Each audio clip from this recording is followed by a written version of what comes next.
Taib. Kemudian ayat 140.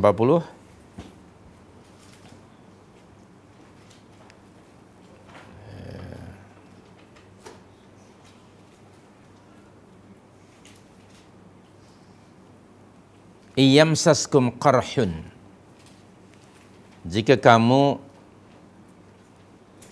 jadi ditujukan waktu itu kepada para sahabat radhiyallahu anhum ajma'in, pada perang Uhud mendapat luka, faqad massal qauma qarhum mithluh, maka sesungguhnya kaum kafir pun mereka telah mendapat luka yang serupa, yaitu pada perang Badar, pada perang Badar. Di sini Allah Subhanahu wa taala lagi sekali memberi motivasi kepada para sahabat, supaya mereka jangan lemah dan duka cita kerana mendapat kekalahan dalam peperangan itu. Kalau kamu mendapat kekalahan, kalau kamu mendapat luka kecederaan, 70 orang di kalangan kamu maqtul, terbunuh, dan ramai pula yang luka-luka, yang cedera. Bahkan Nabi SAW rubaiyah ataupun gigi hadapan Rasul patah, dan wajah baginda pun juga cedera, luka kena senjata musuh. Kalau qarhun itu, kecederaan itu, luka itu yang menimpa kamu, kamu jadikan sebagai satu alasan untuk kamu lemah semangat dan duka cita, sebenarnya perkara ini bukan hanya menimpa kamu. Kerana dalam mana-mana peperangan masih akan ada saja pada kedua belah pihak yang berperang itu masih ada yang cedera dan ada yang maqtul, yang terbunuh. Jadi apa yang menimpa kamu bukan hanya qarhun itu menimpa kamu. Orang-orang kafir pun mereka juga pernah mengalami apa yang kamu alami hari ini. Kalau dalam konteks umpamanya kamu sekarang mendapat kekalahan dalam perang Uhud, bukankah orang-orang musyrikin Makkah juga pernah kalah? Kamu kalahkan pada perang Badar. Kalau kamu duka cita kerana ramai terbunuh, 70 orang di kalangan sahabat-sahabat kamu terbunuh, bukankah orang kafir juga pemimpin mereka terbunuh, ramai 70 orang lebih kurang pada perang Badar? Jadi di sini Allah lagi sekali memberikan motivasi bahwa ini adalah satu sunnatullah, satu ketetapan Allah dan keadaan yang mesti dialami oleh siapa saja yang berperang. Itu pasti akan berlaku. Dan bagi umat Islam dengan orang kafir tentu ada beza. Dari sudut, maksud saya dari sudut zahiriahnya, dua-dua pihak mendapat kecederaan. Ada yang terbunuh, mendapat kerugian. Sama saja. Tapi pada pandangan Allah, orang-orang mukminin yang terbunuh pada peperangan, mereka mati sebagai syahid. Sedangkan orang kafir mati kata, istilah kita. Baik. Kalau kamu rasa cedera, kecederaan kamu itu akan menjadi saksi di hadapan Allah Subhanahu wa taala. Kamu berjuang fi sabilillah, menegakkan agama Allah, sedangkan orang kafir menegakkan kalimah batilah. Sia-sia bagi mereka. Di situ ada faktor apa yang membezakan mukminin dengan orang kafir. Pada lahiriahnya sama saja, tetapi pada penilaian Allah ada bezanya. Dan perbezaan ini diasaskan di atas perbezaan akidah. Orang mukmin berakidah, akidah sahihah, manhaj ilahi yang benar, sedangkan orang kafir mereka berada di atas manhaj yang batil, akidah batilah. Jadi situ perlu dilihat. Jangan hanya membaca dan memahami satu situasi itu luaran saja. Ada yang tersirat di sebalik itu. Jadi kalau kamu in yamsaskum qarhun faqad massal qauman mithluhu. Faqad massal qauma qarhum mithluhu. Jadi di sini orang mukmin dimotivasi oleh Allah Subhanahu wa taala untuk membuka lembaran sejarah yang telah berlaku terdahulu. Coba kamu pelajari, kalau kamu sekarang dalam keadaan seperti ini, bukankah hal itu juga pernah berlaku ke atas musuh kamu? Dengan demikian nanti akan terasa ringan qarhun ini. Karena bukan hanya mereka, orang lain juga kena. Kemudian yang keduanya mendapat kekalahan, mereka juga kan pernah kalah. Jadi itu ada satu motivasi dari Allah. Supaya kecederaan dan kekalahan itu jangan dijadikan alasan untuk tidak bangkit, lemah semangat, menyerah sepenuhnya. Tak. Umat Islam ketika turun Allah sebagai motivator, Allah motivate mereka supaya jangan dijadikan alasan ini untuk kamu lemah semangat. Sebaliknya dimotivasi oleh Allah bahwa itu adalah sunnatullah yang ditetapkan ke atas setiap insan yang berperang. Pasti akan mengalami seperti itu. Kalau kita sekarang merujuk kepada diri kita, misalnya kita berdakwah, mengajak orang kepada yang hak, sudah pasti di sana banyak awaiq, gangguan, cabaran, tekanan dan sebagainya. Nah, untuk menghibur diri supaya tidak mengikut perasaan, sebab ikut rasa badan binasa, kita perlu belajar kepada orang lain. Oh, rupanya bukan saya saja, orang lain juga kena. Dilabelkan itu dan ini. Bagaimana Rasulullah SAW sebagai insan, Rasulullah juga sebagai manusia. Kadang-kadang keinsanian Rasul itu timbul dan rasa perasaan itu ada pada Nabi. Misalnya di dalam surah Al-Kahfi ya, surah Al-Kahf Allah Subhanahu wa taala mengingatkan Rasul di awal ayat itu, boleh jadi kamu akan merasa apa? Nak bawa diri lah ya. Ataupun disebut di sini bunuh diri, tidak maksudnya bawa diri, okey? Kerana apa? Ramai mereka itu. Fala'allaka bakhi'un nafsaka ala atharihim illam yu'minu bihadzal hadithi asafa. Itu ayat yang ke-6. Itu ketika itu insaniyatul Rasul timbul. Tapi kemudian Allah memberikan motivasi. Dan antaranya Allah Subhanahu wa taala memberikan motivasi tentang kisah Ashabul Kahf. Okay. Yakni umat-umat terdahulu ataupun anbiya dan para rasul yang terdahulu. Nah, bagi kita sebagai generasi yang ada sekarang, kita pelajari generasi sebelum kita.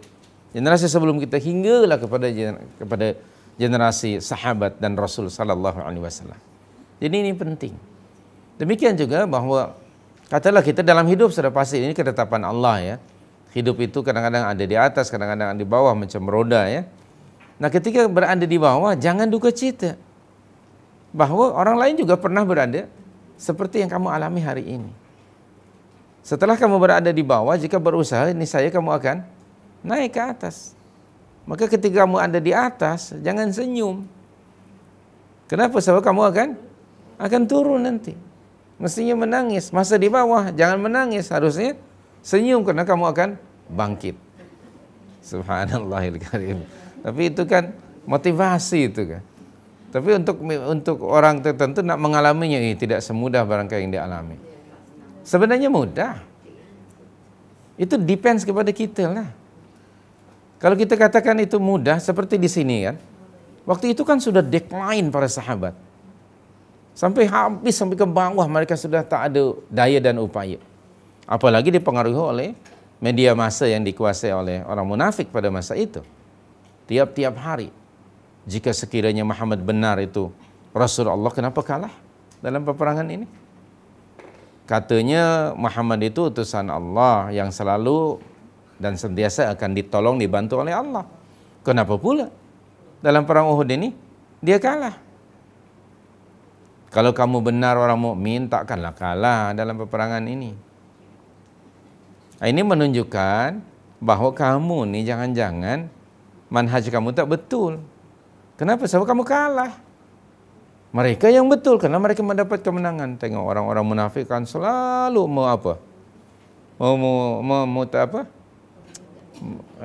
menggunakanlah situasi itu untuk exploit ya, agar untuk tashkik, meragukan. Ini semuanya masih diketepikan. Itu adalah sunnatullah. Maka perlu kita mempelajari sejarah orang-orang yang telah terdahulu agar kita mendapat ibrah dalam perjalanan itu yang nanti akan diaplikasikan sesuai selari dengan keadaan semasa. Jadi dalam keadaan apalah hidup pun. Misalnya kita sekarang ditimpa musibah berupa misalnya penyakit. Jadi please keep in our mind bahwa yang ditimpa sakit itu bukan hanya kita, juga ada orang lain. Bahkan mungkin ada orang lain yang ditimpa penyakit oleh Allah yang lebih teruk daripada kita. Itu kan memberikan motivasi yang akhirnya akan menaikkan lagi semangat. Lalu dia berusaha dan memahami sunnatullah. Demikianlah dalam hidup ini. Jadi sekali lagi itu adalah sunnatullah. Oleh itu Allah Subhanahu wa taala menyatakan wa tilkal ayyamu nudawiluha bainan nas. Jadi balik pada ayat 140. Wa tilkal ayyamu nudawiluha bainan nas. Demikianlah telah ditetapkan oleh Allah masa kejayaan dan kehancuran itu kami pergilirkan di antara manusia agar mereka mendapat pengajaran. Ini adalah sunnatullah. Kemenangan dan kekalahan itu adalah atas kehendak Allah. Allah Subhanahu wa taala pergilirkan. Kadang-kadang kemenangan itu ada di pihak orang Islam. Dan kekalahan di pihak orang kafir. Kadang-kadang kemenangan ada di pihak orang kafir dan kekalahan ada di pihak mukmin. Itu ketetapan Allah. Namun ketetapan Allah itu mesti dicari hikmah dan penyebabnya. Kenapa masa perang Uhud, merujuk kepada perang Uhud, jumlah tentera Islam, bilangan tentera Islam hanya 313 orang. Dapat mengalahkan yang 1000 orang. Secara matematik kan tidak mungkin ya. 1 lawan 3. Tapi mereka mendapat kemenangan. Di sini perang Uhud, ramai tentera Islam. 1000 sudah waktu itu. Kecuali 300 dia tenawai lah. Ramai bilangannya. Kenapa di sini kalah? Itu harus diambil. Cari apa penyebabnya, apa pengajarannya. Antara lain masa perang Uhud, khalis liwajhillah. Jiwa para mujahidin pada masa itu sincere, ikhlas, bersih niatnya untuk menegakkan kalimah Allah, mengenyahkan kekufuran. Tapi di perang Uhud sudah berubah niat ini, tidak lagi lillah tetapi untuk mendapat ghanimah. Nah, bagi kita sekarang dalam berjuang nih menegakkan kalimah Allah pun, Allahu Akbar. Apakah li pangkat, li nama ke, untuk jadi selebriti ke, cari glamour ke, populariti ke, ini penyakit-penyakit yang mesti dihindarkan. Dan di zaman kita lagi dahsyat, karena ada media massa. Seseorang itu kadang-kadang media massa menjadi sebab seseorang itu naik atau jatuh. Kadang-kadang ya media massa itu punya peranan seperti itu. Dia boleh naikkan seseorang dan boleh juga menjatuhkan seseorang. Sebagai satu alat maksud saja ya. Maka demikian juga para duat. Waspada dan hati-hati. Ternyata untuk tetap mempertahankan keikhlasan niat itu bukan mudah. Bukan mudah. Terlalu banyak gangguannya. Terlalu banyak. Kadang-kadang wartawan mungkin datang, ataupun siapa-siapalah. Kalau sudah populer, kadang-kadang terus naik kan. Dia tak mau dengar orang yang belum populer. Who are you? Kata. Begitulah. Kata syaitan, man, you sudah famous. Takkan you nak dengar dengan orang yang tak dikenal pun. Begitulah selanjutnya. Kamu sudah punya pangkat tinggi, title tinggi. Begitulah syaitan, waspada dan hati-hati. Hari-hari astagfirullah selalu merenung Ikhlas ke apa yang saya cakapkan, apa yang saya buat. Lalu mohon keampunan kepada Allah. Jika sekiranya bimbang ada niat-niat yang lain. Dan kemudian mengharap rahmat Allah Subhanahu wa taala tiap hari. Saya kita akan menangis di depan Allah. Karena bimbang apa yang kita lakukan itu tidak lillah. Di zaman kita ni bagi saya lah lebih teruk sekali ya gangguannya. Untuk tidak lillah la na'udzubillah min dzalik. Nah, termasuk juga bukan hanya ammatun nas, para ulama, para pejuang juga seperti itu. Ingat ya, ada seorang mujahid yang kita pernah baca hadisnya. Allah akan memulakan menyalakan neraka itu oleh salah satu di antara tiga golongan manusia. Di antaranya ialah orang yang mati syahid pada zahirnya, lahiriahnya dia mati syahid. Jadi ternyata niatnya dia nak mendapat gelaran sebagai orang yang berani. Orang alim. Masya Allah, ya, di luarnya memang dia alim. Ternyata dia menjadi bahan ataupun Allah akan menyalakan neraka dengannya. Kenapa? Sebab ketika mencari ilmu dia ingin mendapat gelaran atau pujian daripada orang ramai. Demikian juga yang menginfakkan hartanya pada jalan Allah. Kita tidak menghukumi, ya, kita menghukumi mudah-mudahan Allah menerimanya. Tapi Allah Maha mengetahui niat seseorang. Rupanya dia ingin mendapat gelaran sebagai dermawan. Ya Allah ya Karim, rupanya tidak mudah.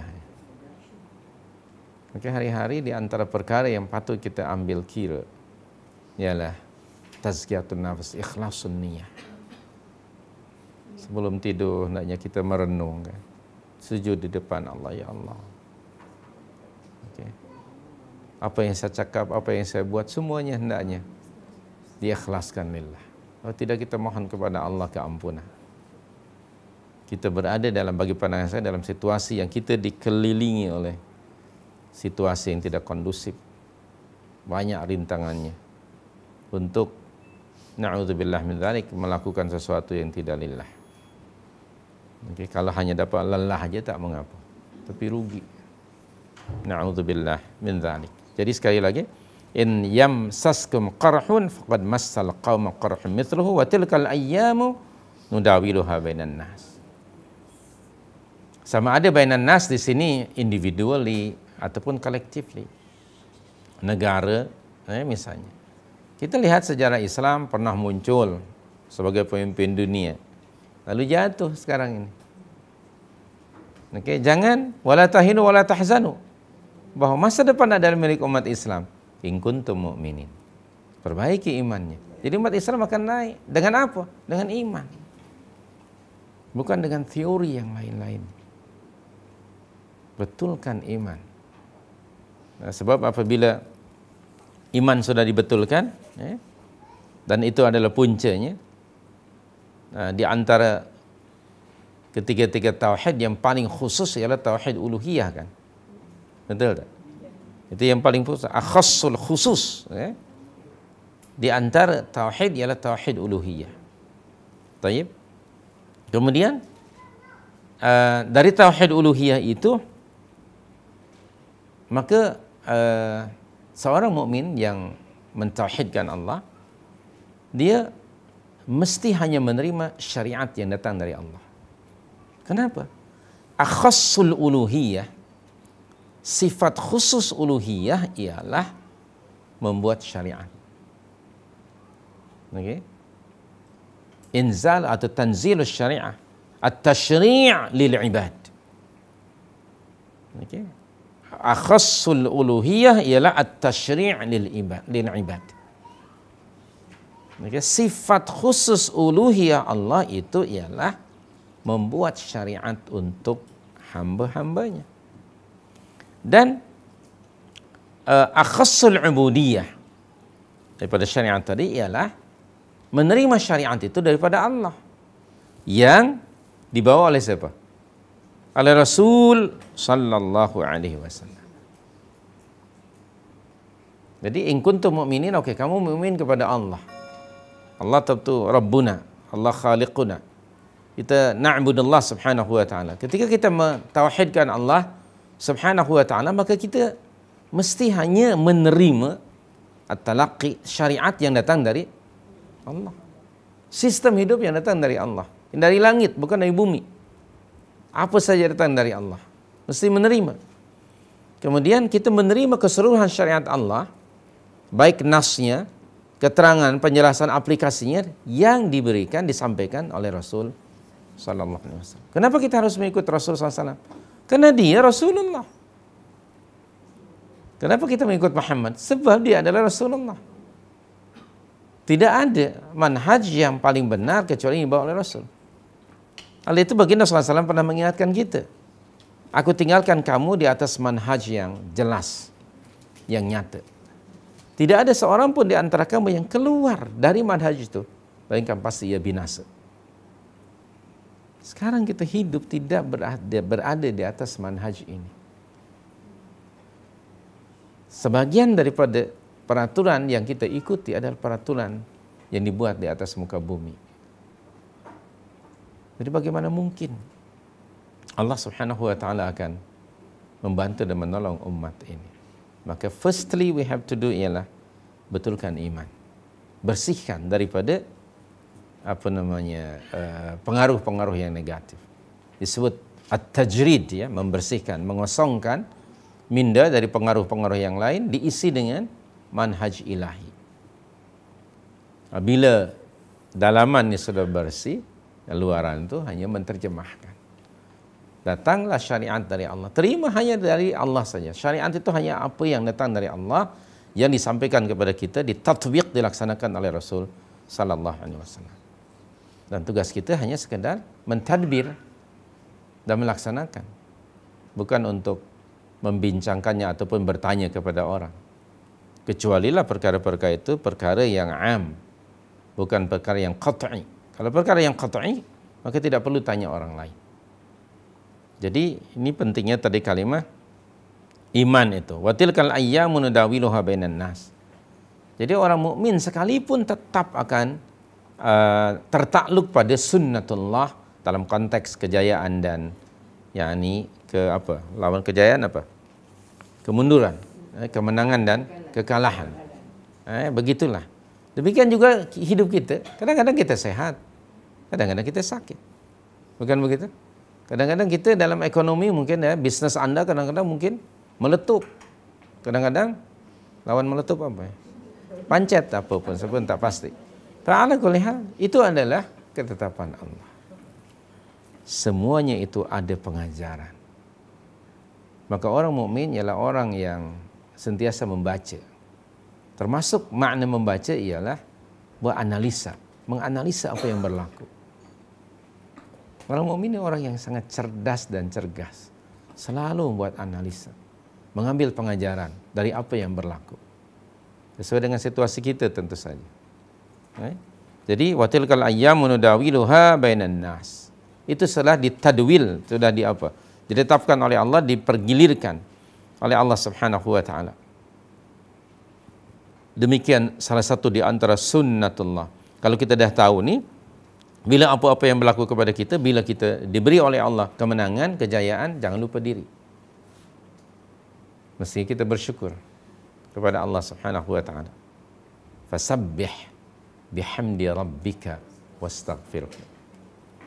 Kalau umpamanya giliran mendapat kekalahan, wala tahinu wala tahzanu wa antumul a'laun in kuntum mu'minin. Cari penyebab. Masa kita sehat, gunakan kesehatan itu untuk melakukan perkara-perkara yang disukai dan diridhai Allah, dan menjauhkan diri daripada melakukan maksiat. Jangan lupa daratan dengan kesehatan. Bila sakit, jangan pula kemudian down, ya, hingga tidak ada semangat bila sakit, seolah-olah tidak ada semangat hidup.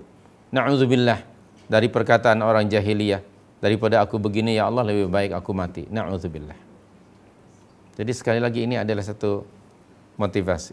Boleh nih. Saya tengah makan obat, tak puasa hari ini. Taib. Kemudian dalam situasi apa sajalah itu adalah mudawalah, gilirannya memang telah ditetapkan oleh Allah Subhanahu wa taala. Orang mukminin sentiasa positive thinking. Selalu kita baca mafhum hadis Rasul. Okey, alangkah sungguh baiknya kehidupan orang mukminin itu. Seluruh keadaan hidupnya sentiasa baik. Bila Allah beri kepadanya kebaikan, maka dia bersyukur. Bila Allah duga dengan musibah, ia sabar. Tidak mungkin keduanya ada kecuali pada orang mukmin. Nah, ini penting ayat ini, satu motivasi dari Allah. Bahwa hidup kita kadang-kadang up and down semuanya ditetapkan oleh Allah, tetapi di sana ada sebab-sebabnya. Maka ambil pengajaran. Kenapa orang lain berjaya? Kenapa kita gagal? Kenapa orang lain gagal? Orang lain yang lain juga berjaya. Itu semuanya harus diambil pengajaran. Jadi mesti punya sifat analitik ya, suka melihat, mengkaji, meneliti, menganalisa sesuatu. Baik yang bersifat individu atau kelompok ataupun umat dan sebagainya. Tentu saja perlukan kepada hati yang khalis. Bukan hati yang dipenuhi dengan emosi. Emosi sekali-kali tidak akan mampu membaca sesuatu.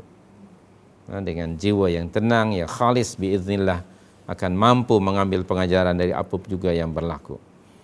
Kemudian apa lagi hikmah di sebalik kekalahan yang dialami oleh para sahabat dalam perang Uhud ini? Yang keduanya ialah waliya'lamallahu alladzina amanu.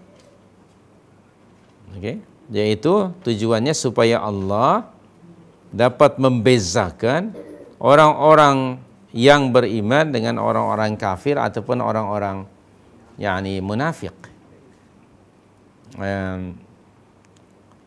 Melalui kekalahan ini dalam peperangan Uhud nanti nampak dan jelas. Sebenarnya Allah Maha mengetahui apa yang ada, saya sudah singgung tadi, dalam hati manusia. Tetapi Allah itu akan hanya menghukum apa yang sudah menjadi kenyataan.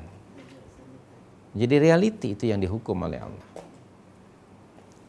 Allah Maha mengetahui akan ada beberapa orang sahabat di kalangan pasukan pemanah, ada hati mereka yang cenderung untuk mendapatkan ghanimah. Allah tahu itu. Tapi Allah tidak menghukum sebelum mereka keluar dari rumah, sebelum sampai ke medan perang. Tapi Allah menghukumnya itu setelah menjadi kenyataan. Bila mereka meninggalkan tempat itu, baru Allah tegur. So itu kalimat di sini nak membezakan mana mukmin, mana kafir, atau mana munafik, bukan melalui apa yang ada dalam hati, tetapi melalui aktiviti, ucapan, dan juga amalan perbuatan. Dari situ. Jadi Allah nak memang membezakan antara yang thayyib dengan yang khabith, yang baik dengan yang buruk. Dalam surah Al-Anfal, surah yang ke-8 ya, pada ayat ke-37, Allah Subhanahu wa taala berfirman di tengah ayat tersebut, atau pada ayat tersebut, liyamizallahul khabitha minat tayyib. Sudah jumpa? Ya kan? Surah yang ke-8 ayat 37. Al-Anfal yang ke-8 ayat 37. Liyamizallahu al-khabitha minat tayyib. Agar supaya Allah apa? Membezakan antara yang buruk dan yang baik. Itu ketetapan Allah Subhanahu wa taala. Ada tamyiz, ada perbezaan di situ. Okay. Nah, kemudian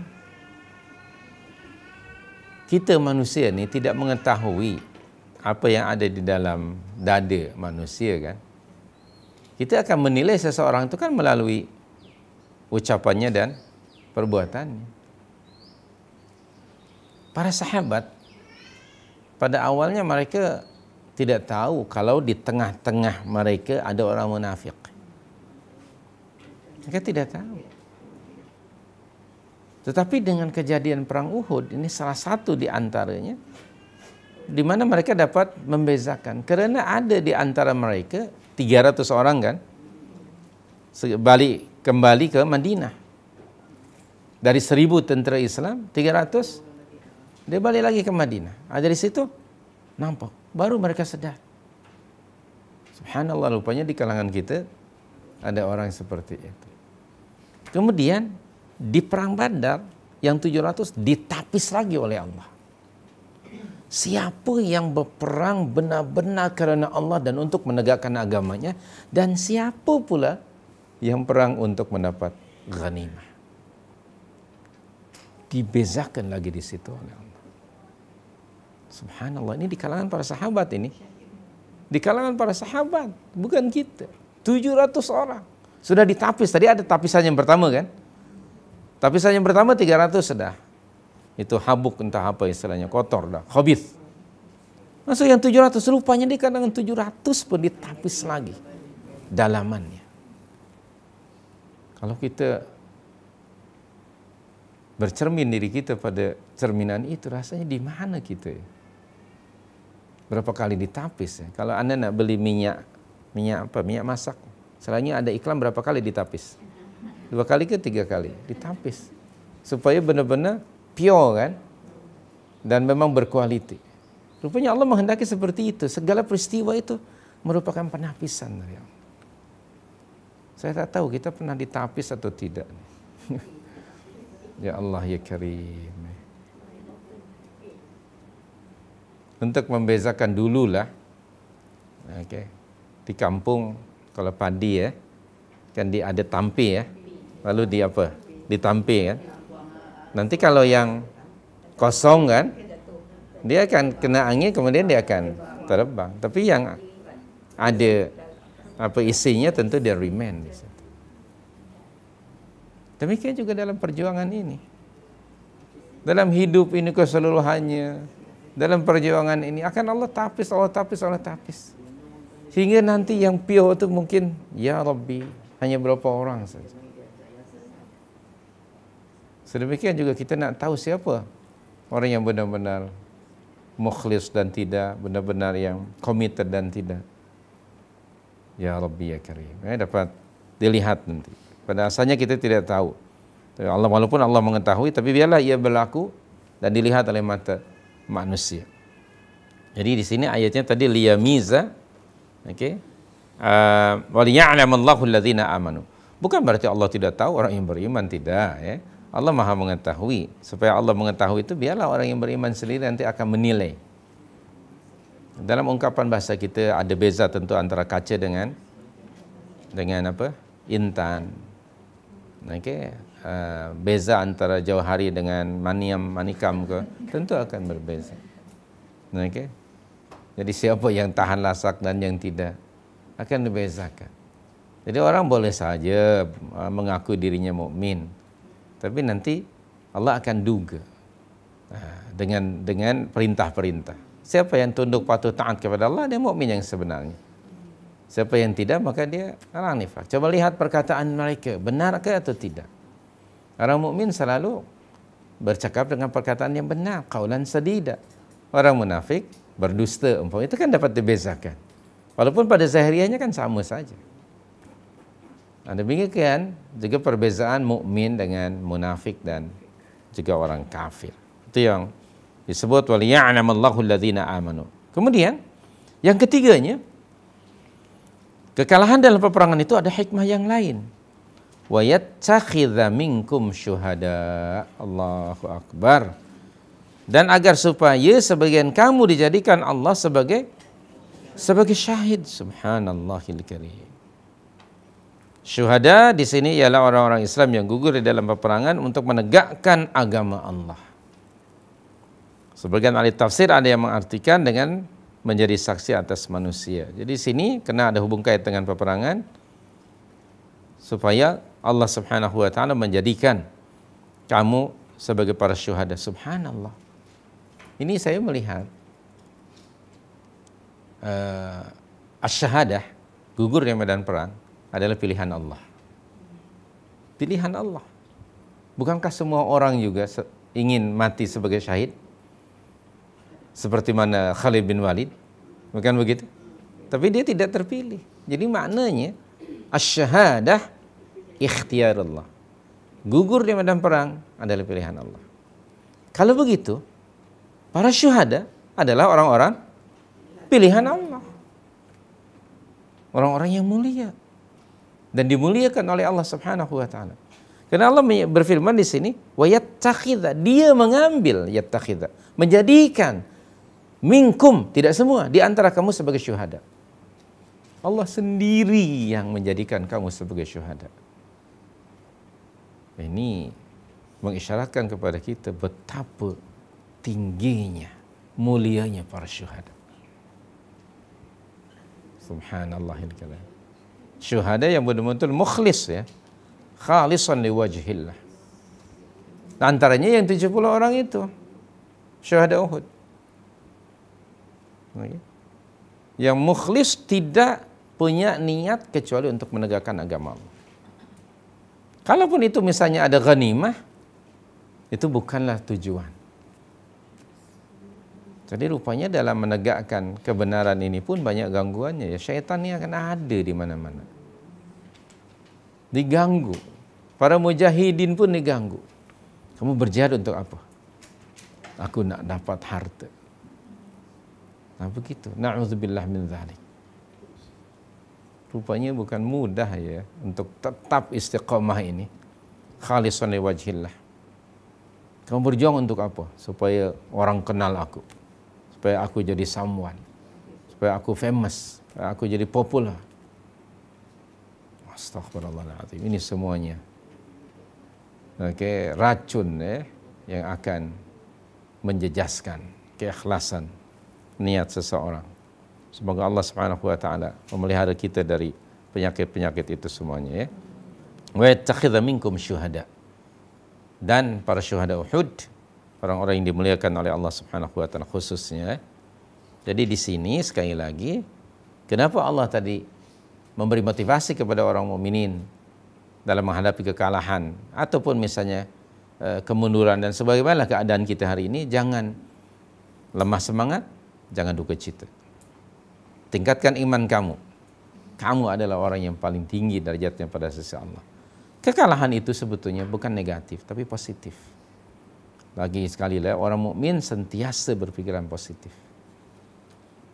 Dan kita selalu mengatakan di sebalik itu ada hikmahnya. Kan selalu begitu kan? Cuman hikmahnya harus dicari. Apa dia hikmahnya?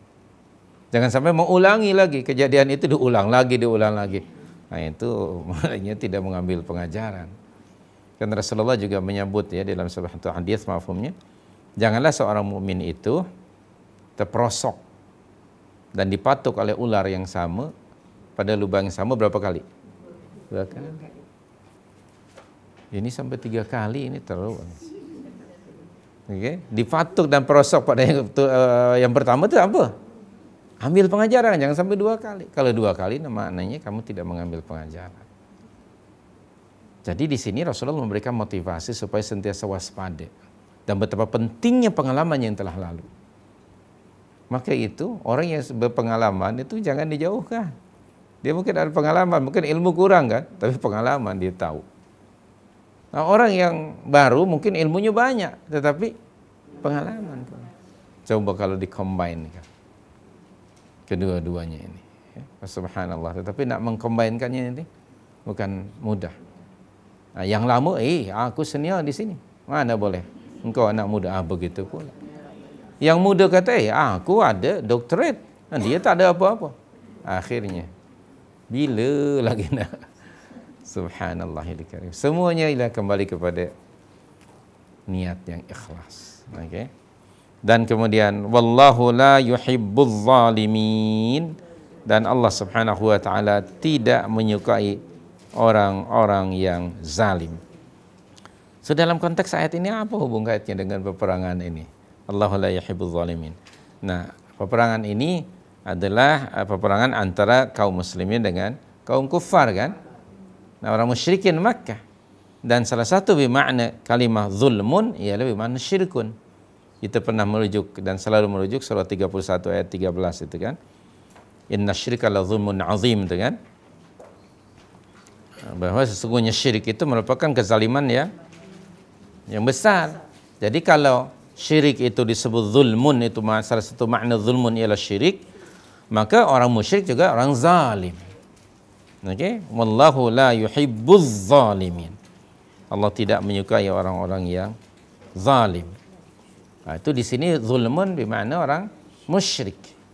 Atau lagi perlu kita ingatkan berkali-kali diri kita ni, termasuk zulmun juga ialah melakukan maksiat. Ingat doa datuk kita Adam dan Hawa, Rabbana zalamna anfusana. Zalamna anfusana kerana dia disobey Allah. Nah, bagi para sahabat di perang Uhud, mereka telah menzalimi diri mereka dengan cara yakni niatnya untuk mendapat ghanimah dan mengakibatkan mereka tidak mematuhi arahan Rasul. Jadi maksiatul Rasul merupakan zulmun. Nah, oleh itu kita sekarang bercermin diri kita. Subhanallah. Kita ni hari-hari menzalimi diri sendiri memang. Sama ada kita sedar ataupun tidak. Maka kita lah sebetulnya lebih teruk dibandingkan dengan para sahabat. Tapi kita pula yang paling confident nak masuk syurga, itu masalahnya. Jadi subhanallah, hari-hari kita Rabbana zalamna anfusana. Coba fahami, tidak hanya di mulut doa itu. Kalau benar-benar memahami, akan meneteskan air mata. Hari-hari kita menzalimi, disobedient terhadap Allah dan Rasulnya. Sedangkan Allah la yuhibbu, Allah tidak menyukai. Kalau tidak suka maknanya apa? Sebalik tidak suka apa? Murkalah kan? Bencilah. Soalnya itu jauhilah sifat zulmun. Sama ada zulmun kepada Allah, yaitu asyirku billah, atau zulmun kepada diri sendiri dan juga kepada orang lain.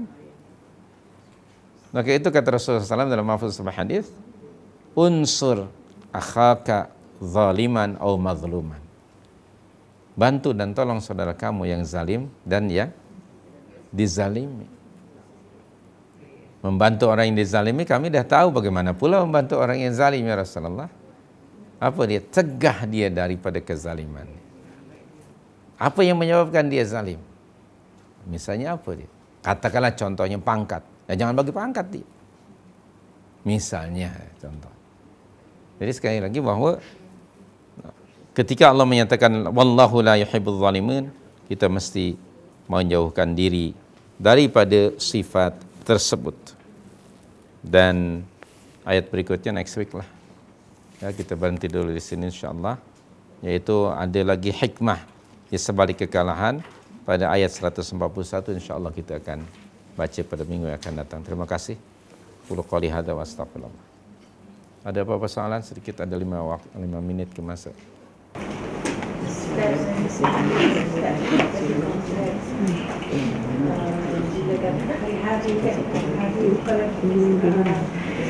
Seorang harus merasa macam sentiasa merasa dia susah nak mengikhlaskan diri. Kira positif kan? Kita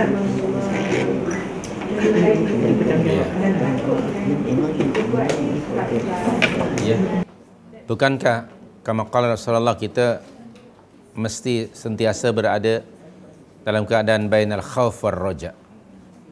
Kan? Kehidupan kita harus sentiasa gitu. Bainal khauf war raja. Antara cemas, takut, bimbang. Amalan-amalan kita tidak sempurna atau tidak diterima oleh Allah Subhanahu wa taala, takut akan kemurkaannya, akan azabnya. Tapi pada waktu yang sama kita ada raja, ada mengharap rahmat Allah Subhanahu wa taala. Tiap hari mesti dalam keadaan itu. Kalau takut saja, ya kita salah. Mengharap saja juga salah di antara keduanya. Bila ada di antara keduanya, sentiasa kita berada di antara keduanya ini, saya melihat di situ kita hidup akan aktif dan pasti akan berlaku perubahan yang signifikan. Kita tidak berada di takuk lama. Sentiasa berusaha untuk islahun nafs, memperbaiki amalan kita. Saya ingin menyebutkan sebelum islah itu ada tasfiyah sebetulnya. Lebih didahulukan tasfiyah, pembersihan, penyucian diri kita, tasfiyah. Dari tasfiyah nanti ada tarbiyah. Mesti ikut ada tarbiyah ya, pendidikan. Nah, ini mesti mendatangi, mencari ilmu, talabul ilmi. Nah, kita ni letakkanlah diri kita ni sebagai talibul ilmi. Nah, sebab kita bukan ulama kan? Kita ni bukan ulama tua, tidak pula muda kita ni. Nah, jadi kita ni bukan ulama. Yang pastinya kita talibul ilmi. Letakkan diri sebagai tullabul ilm, pencari penuntut ilmu. Taib. Kemudian daripada tasfiyah kepada tarbiyah, lalu yang terakhir baru ada islah. Islahul amal. Kalau akan nampak di sini perbaikan itu. Jadi proses ini, 3 proses ini dijalani oleh generasi awal. Rasulullah mentasfiyah para sahabat dari pengaruh-pengaruh jahiliyah. Lalu ditarbiyah yang formal di rumah Al-Arqam bin Abil Arqam waktu di Makkah, dan dilanjutkan di Madinah di Masjid Nabawi. Kemudian adanya islahul amal. Barulah mereka sekarang menjadi generasi yang baru, yang punya identiti yang baru. Amalannya sentiasa mengikut manhaj ilahi yang disampaikan oleh Rasul sallallahu alaihi wasallam. Ini proses ketiga. Tapi prosesnya makan masa. Dan untuk berada di proses ini pun banyak pula gangguannya. Tapi sebagai seorang mukmin kita mesti narjullah. Ada roja, ada khauf, ada roja. Dan kita perlu yakin bahwa jika kita benar-benar bermujahadah, selalu kita baca ayat ini, Allah akan membantu kita. Walladzina jahadu fina lanahdiyannahum subulana. Itu janji dari Allah. Ini dalam surah 15 ayat terakhir sekali itu. Walladzina jahadu fina, dalam surah 29 ayat 69. Walladzina jahadu fina lanahdiyannahum subulana. Bukan surah 15, surah 29. Jadi yang penting kita ada mujahadah. Jadi terserah kepada kita lah. Okey. Jadi sama ada khauf dan roja bukan sesuatu yang bersifat mati begitu ya, stagnan, tapi dia sesuatu yang hidup. Ya kita sendiri yang menghidupkannya. Kaifa nakhafullah? Bagaimana kita khauf kepada Allah? Khauf daripada kemurkaan dan azab Allah maknanya meninggalkan apa? Meninggalkan maksiat. Narju rahmat Allah, kita mengharap rahmat Allah dengan melaksanakan segala titah perintahnya. Tiap hari seperti itu. Dan titah perintah Allah ini masih banyak yang belum kita buat. Masih banyak. Sebab itu mesti ada proses apa? Tarbiyah. Proses mencari ilmu itu berterusan. Oke, alhamdulillah adanya perubahan dengan izin Allah pada diri kita. Sebenarnya sudah ikut proses 3 tadi. Diri kita sekarang sampai ke peringkat hari ini, sebenarnya kita sudah melalui proses tasfiyah, tarbiyah dan islah. Sebenarnya proses ini berterusan ya. Dia tidak ada limitnya. Berterusan.